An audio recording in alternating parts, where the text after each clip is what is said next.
This is a Nightline Friday night special. The latest release on compact disc will cost you about $18.99. Something from the bestsellers list. Average price $25. Want to see a movie opening night? Wait in line. Pay $7.50. Add cost for popcorn, candy, and a drink. $7.87. Well, your kids are getting all of this and more for free. And the number of movies you can select from today? Unlimited. Unlimited? You name any movie, I can find it for you. Tonight, the Freeloaders. Yes, you can get something for nothing. From ABC News, this is Nightline. Reporting from Washington, Ted Koppel. Robert Krulwich displayed some uncharacteristic surliness the last time we did a program like this because I lumped him in with my generation. I won't make that same mistake again. Robert is back tonight to report on what he and the other kids are doing to avoid having to pay for their entertainment. There is, I should point out, nothing new about kids trying to get their entertainment for free. In my day, it was all very low-tech. One kid would buy a ticket to the movies, and then he'd let the rest of us in through the emergency exit in the back of the theater. The management probably didn't mind all that much anyway, because movie theaters, I later discovered, make most of their profit from selling popcorn, candy, and soda. These days, though, the more technically adept kids, like Robert and his friends, have found ways to avoid the theater altogether. Of course, you know that they don't buy CDs anymore. Why buy when you can get your music for free on Napster? They don't have to buy books either, and they can get all the television programs they want when they want them without the intrusion of commercials. The fact that they can do this and that they share how to do it with other computer-literate people worldwide is driving the producers of movies and CDs, the publishers of books, and the owners of television networks nuts. As Robert Krulwich now reports. Yeah, they're a little bit nervous, but you try walking through your high school with TV cameras. Still, we were told that John here loves computer games, can't get enough of them, and Desiree, this here is Desiree, she loves music and movies, and so, by the way, does her friend Virginia. This is Virginia. And over there, on the right with the red shirt, Benjamin. Benjamin loves TV, music, and movies. So what's the big deal? They're 15 years old, and that's what they like. But these kids go to one of those special high schools, Bergen Academy in New Jersey, where kids know computers. So these kids can get their movies and their games and their music for free. Absolutely free. Oh, really? That's cool. And they're only getting started. Desiree downloaded music for the first time last year. My cousin came from California, and he was listening to my CDs, and he's like, I can't believe you waste your money and you go and buy these things. So he sat there, and he downloaded, like, a whole CD for me, and it's pretty funny. It was like NSYNC or something, but he downloaded the whole CD, and I was sitting there, and it came out so clear. It was the whole song. And then from there, I just continued downloading the songs. And then you think, like, what am I've been paying for nothing all these months? I know. Oh, my God, yeah. Music, however, is just the beginning. When I visited Benjamin at home, he said, well, you got to check out my movies.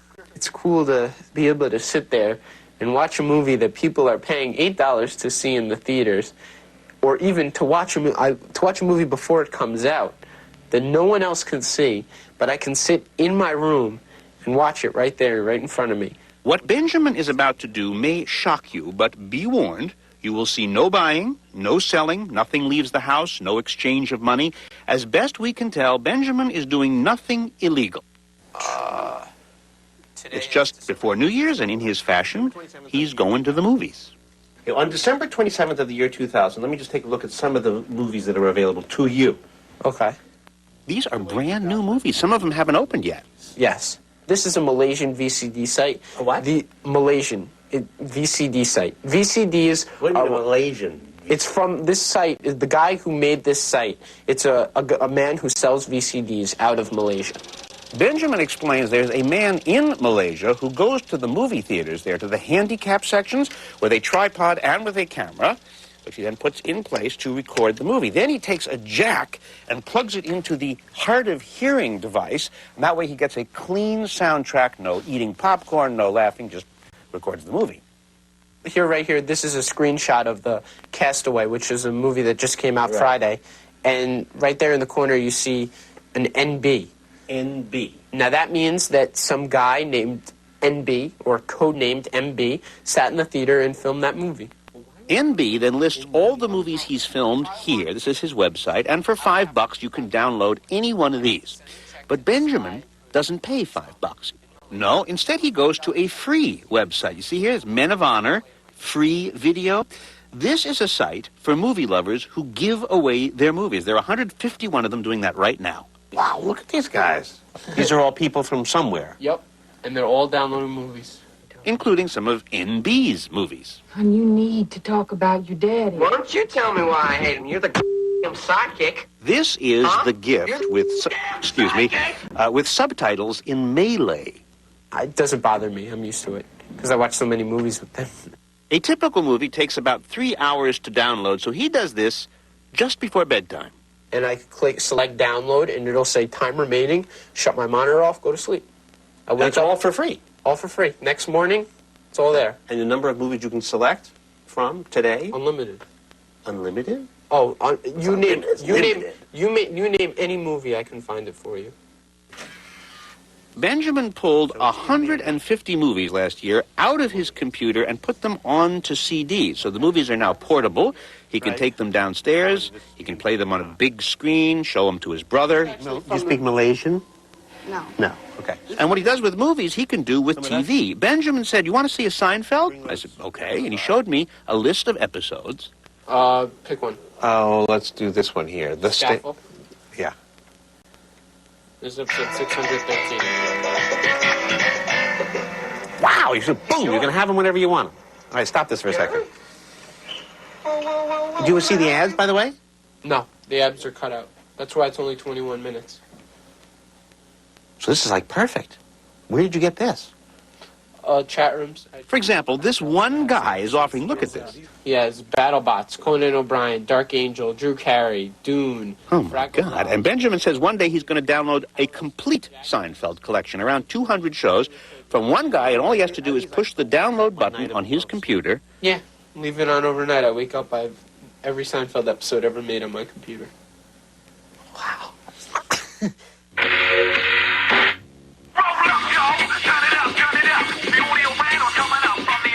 Music for free. Now this, everybody has heard of. Napster lets anybody, anywhere, download any song instantly, and in the last 18 months, it has attracted about 50 million customers. Benjamin, of course, is one of them. And how many songs did Benjamin not have to buy? I have probably well over 2,000 or 3,000. And these you got for free? Mm-hmm. From other people in the world somewhere? From other people in the world, yes. Books, no problem, because without music and without pictures, you can download a big, fat, unabridged Oliver Twist by Charles Dickens in minutes. The entire book, unabridged? The entire book. And if... Can that be? So he's got books for free, and music for free, and movies for free, and TV for... Oh, I should mention one other major entertainment business. Samba de Amigo! This is a computer game, Samba de Amigo.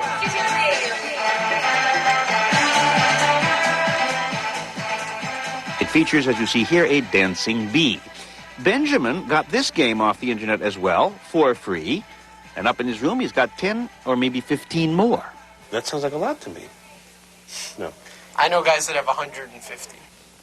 All of them they got off the internet? Yeah. I wish I knew some of these The fact that Benjamin can do all this and that he and his friends do it more and more makes the entertainment industry obviously very nervous and leads them to wonder how many other Benjamins are there out there. That's what the former chairman of Universal Pictures, Frank Biondi, is wondering. And if Benjamin is 1 or 2% of the population and continues to get his product, if you will, for free, most owners of intellectual property can live with 1, 2, 3, 4, 5%. Once it starts growing 7, 10, 20% of what you believe is your business potential or your audience potential, then you begin to worry about it in terms that are very real. Most executives would instinctively say we've got to lock those kids out and make it impossible for them to make copies. But I asked Benjamin, what are the chances they could lock you out? Someone like me? And what None. about you? None? You don't have a chance. Well, we'll see about that.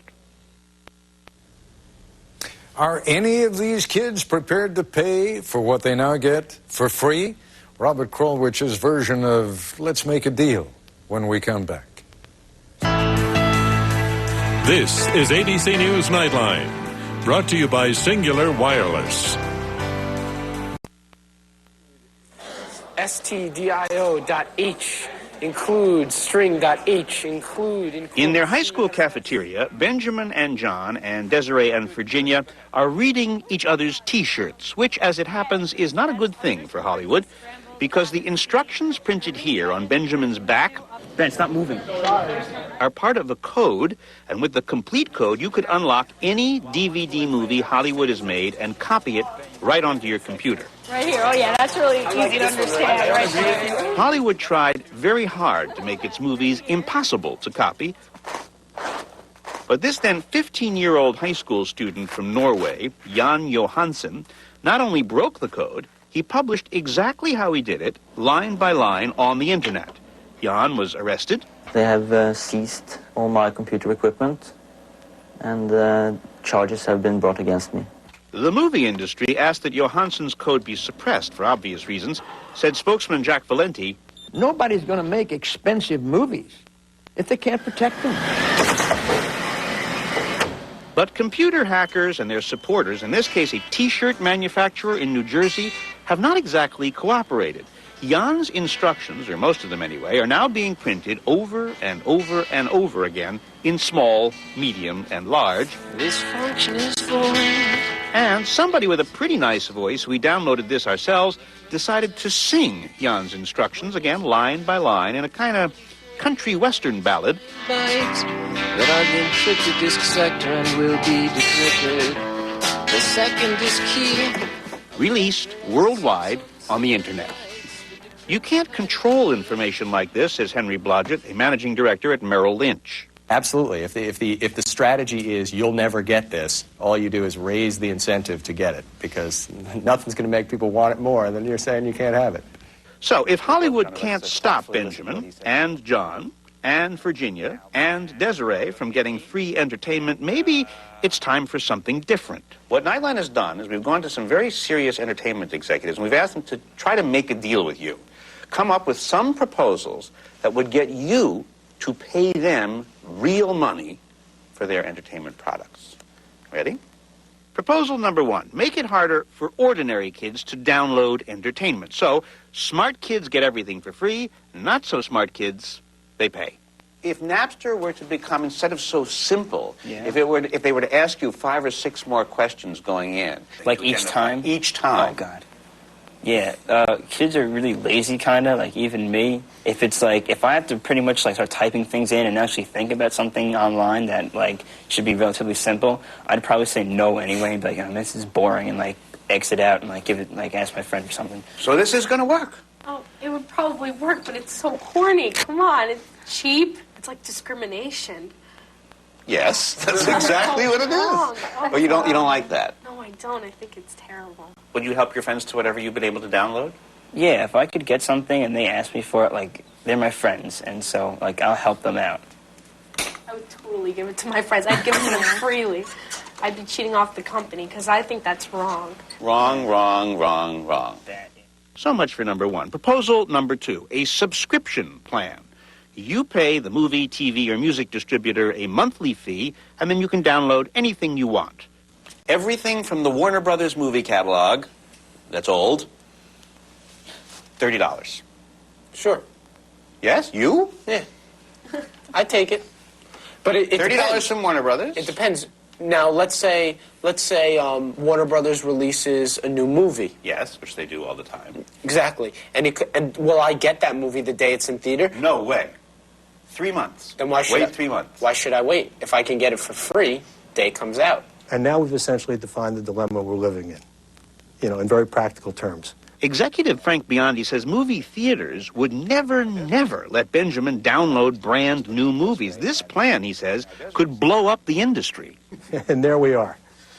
I don't feel comfortable there. Who wins? I don't think anybody feels comfortable there at the moment. I mean, we are in a very interesting period. You can call it dicey, you can call it anything you want, but the rules are basically unwritten. This is one of the few times where the old pricing and distribution models get blown up, and they have to be redefined. And we're trying to find stasis, where it actually works as a business.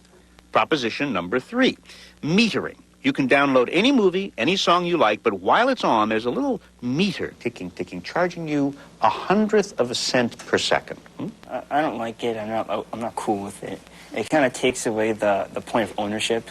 In a way, it's like if every time I want to sleep in my bed, my mom's always there in the morning, all right, John, that would be $3.50, and I'd reach over and give $3.50, or all right, John, that would be I don't know, you have to read a book or something. The metering idea was not at all popular, but advertising, proposition number 4, ads before songs, after songs, and during movies, that got a pass. I don't know about seeing a movie, but on records, if you can fast forward it or something. No, you can't fast forward it. You have to listen to it. You have to listen to it.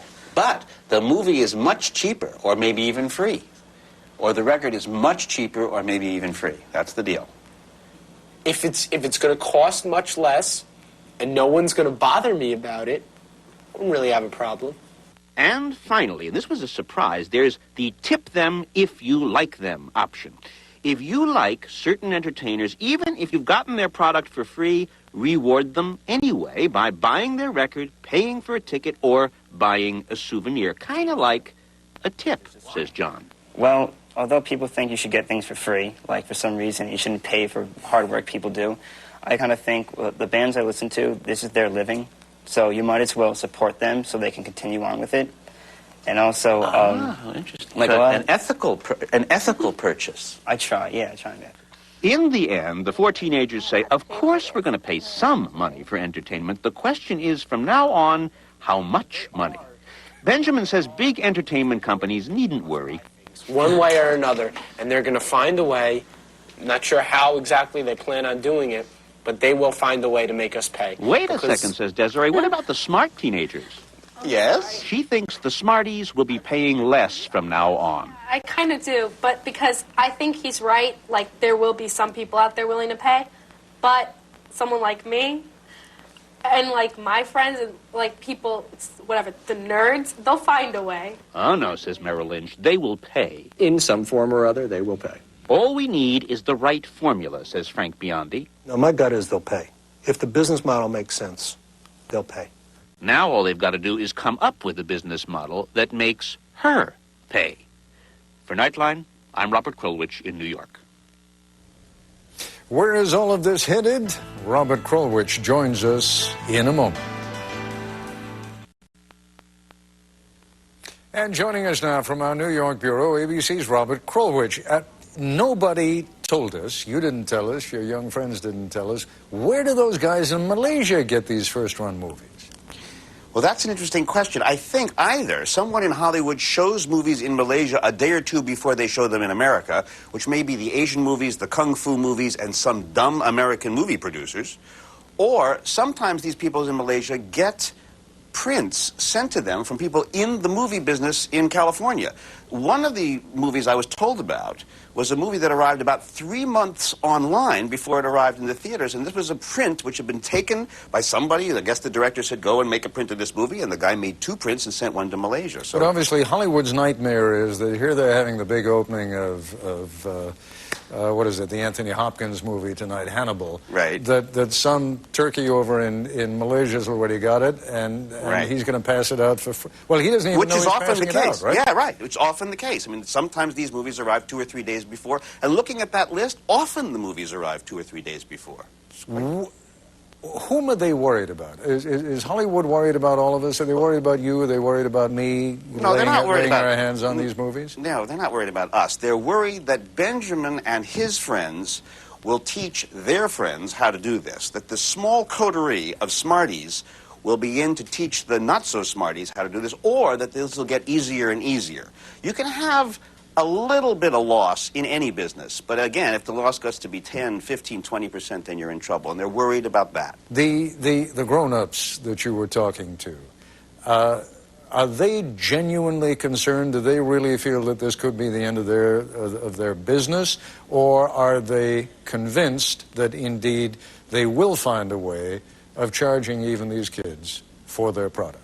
I think they're caught between two thoughts. Either that they're going to deal with this, that this small group of people are undealable with, but it won't grow bigger, or that they do have a problem. And I think that they can't quite figure out what kind of deal will make enough sense to enough kids that people will actually put their hands in their pockets and take out the money. Looking for the deal is the project now across all these industries. Tell our audience what you told me earlier about the one little piece of good news, and that is these kids still go to the movies. I don't quite know why, but they still do. Well, the reason they go to the movies is because you can sit in your room and watch a movie, but if you want to go out on a date, you don't want to be under your parents' roof. You don't want to be, with the little brother coming in. You got to go somewhere with the girl.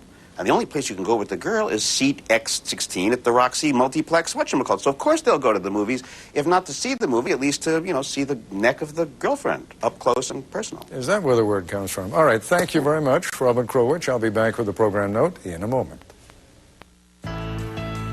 For more about downloading entertainment from the Internet, log on to the Nightline page at abcnews.com.